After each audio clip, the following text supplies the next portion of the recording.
Food Sovereignty Ghana and the Peasant Farmers Association are urging Ghanaians to resist the government's decision to approve GMO seeds in Ghana.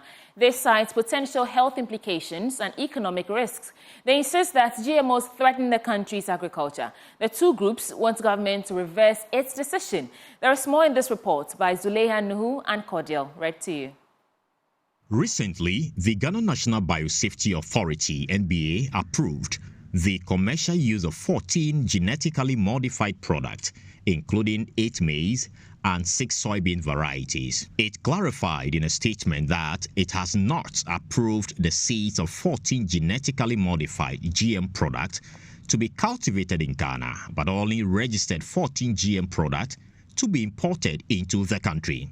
At a press conference here in Accra, Food Sovereignty Ghana and the Peasant Farmers Association urged Ghanaians to kick against government's decision to approve GMO seeds in Ghana.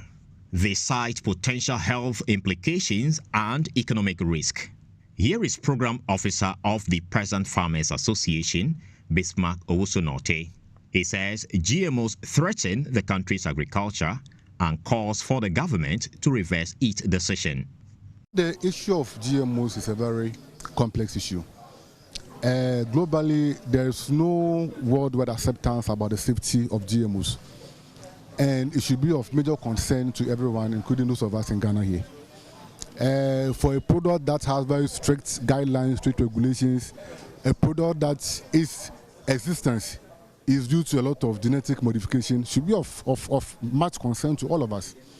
Now, if you look at countries where GMOs were introduced, and you look at its effects on both the safety and even the incomes of farmers, it doesn't paint a good picture for GMOs and its acceptance in Ghana here.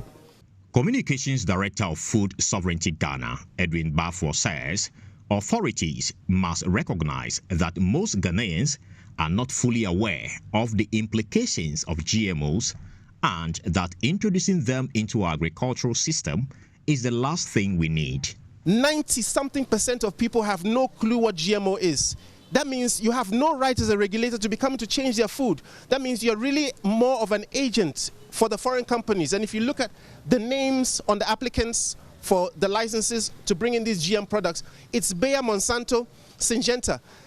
These companies are not even allowed to grow GMOs in their own country. But is it true that most Ghanaians are not fully aware of genetically modified food products, hence the need not to introduce it into Ghana's agricultural system? We went to the market to find out from the sellers what they know about it. This is the Niamana what they drew is too much. Because at the end of the day, nobody will say, we are dying because of those things. Now, if you buy even food in the market, those spices and those things, we are sick. You see some of our neighbors, they will say the person has got cancer. The person has got those things. So we beg the farmers and the scientists, they should try and give us natural things. Please, we beg them. Because of our health, so we want to grow. So they should help us. Yendi a local winner. Well, now I have to say, if you ask us why you what I say, as for me, I don't know about GMOs. All I suggest is that we eat our local foods. I personally prefer the natural foods because my children also consume it. Because